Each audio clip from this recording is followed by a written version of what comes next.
Morning everyone, and welcome to the channel. And I'm back again with a beautiful morning here where the river has lost its vitality, the water table has fallen, the temperature is rising, the mornings are warmer, and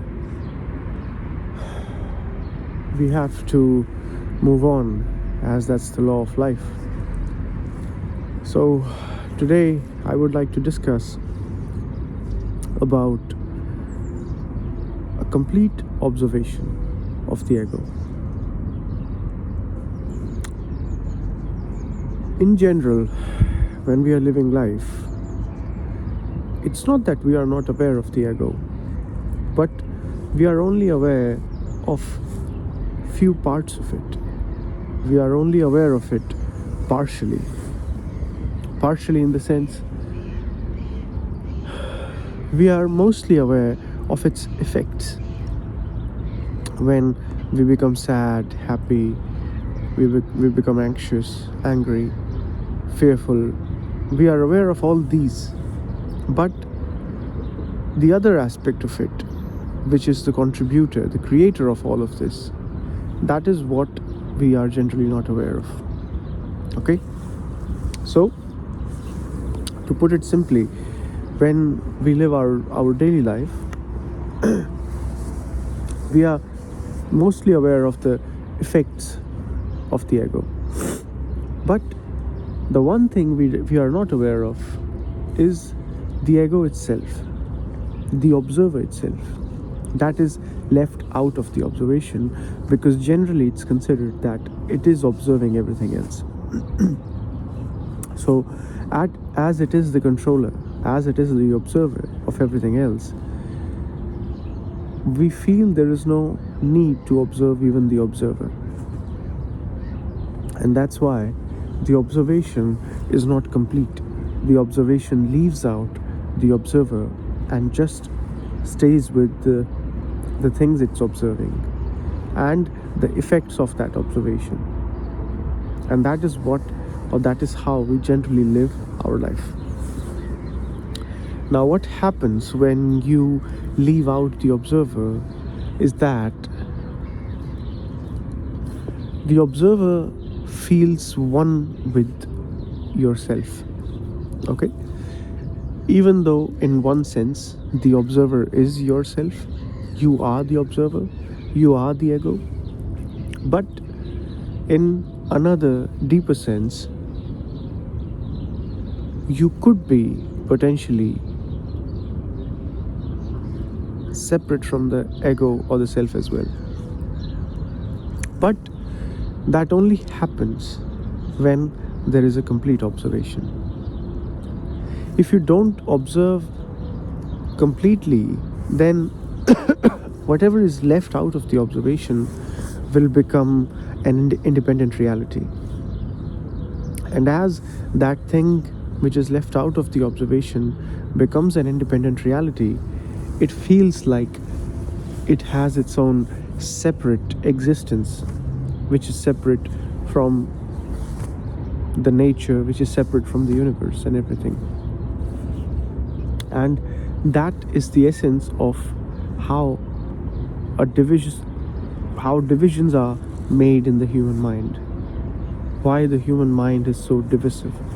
Because it separates itself out from everything else. And how it does that is via incomplete observation.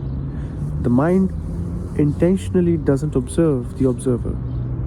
It only observes the effects of the observer. It only observes the world. It only observes the information coming from the senses. Even that it observes partially. So,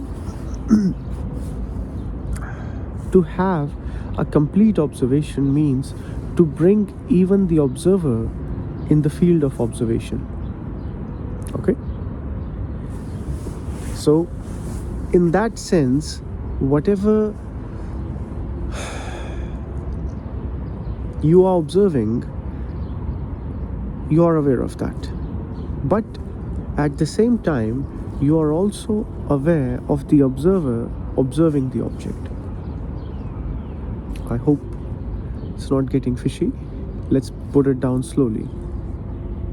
To be aware of the object of your observation, the thing you are seeing, okay, the image, the thing which is in front of you, and at the same time to also be aware of the observer who is observing that object. So in that moment, the observer and the object that you're observing, they both become inside of awareness. Okay, then awareness is not excluding one and only focusing on the other. When the awareness is only focused on the object, only focused on the world, and it excludes the observer, then the observer gains an independent reality. Then the observer feels like it exists by itself without any support of anything else, and then it feels as if the observer is something very deeper, and from there all your action is coming. So to come to that point right now, as you're listening to me, when you're going for a walk, when you're talking with your family, when you're working in the office, your job, your business, whatever, to have this sense of complete observation, to have this sense of an observation which doesn't exclude the observer. Now, it has become our old habit to exclude the observer, and so you would find it extremely difficult in the beginning, that you, even if you want to do that, you cannot do that. But that would give you an idea of your psychological slavery. Okay, the general perception is that you are thinking, you are deciding what to think. But is that so? When you will look closely, when you will observe closely, you will see that thoughts are coming even without your permission. Even if you say to yourself, I will not think now for the next 15 minutes because I want to rest, will that really work?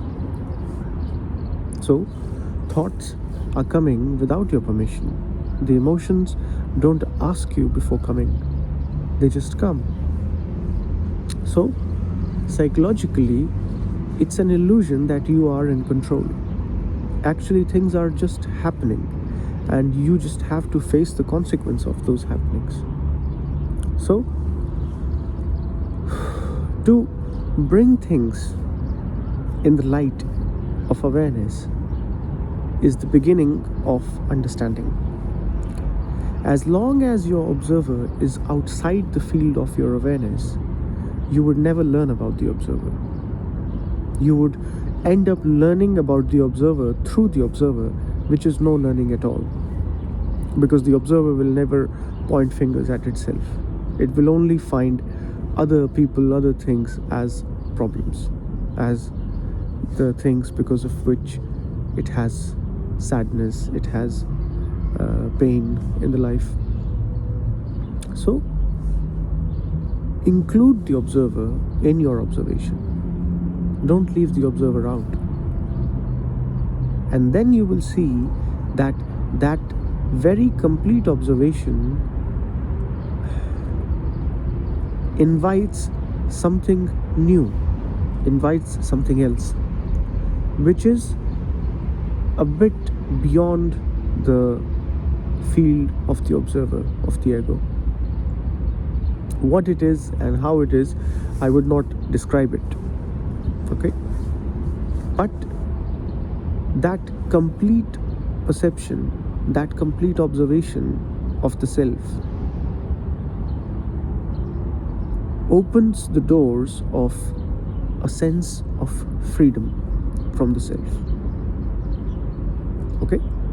The moment you are observing the sense, the ego, the self completely, then for that instant you feel free of the observer or of the self. Now, I have given you a starting clue, but you have to investigate it further. You can check the validity of my statement, whether my argument is flawed or fishy. You can check that at the instant of complete observation, what happens. Okay, so try this, and as you will try it, you will discover new and new things about the self, about the observer, as part of self-knowledge.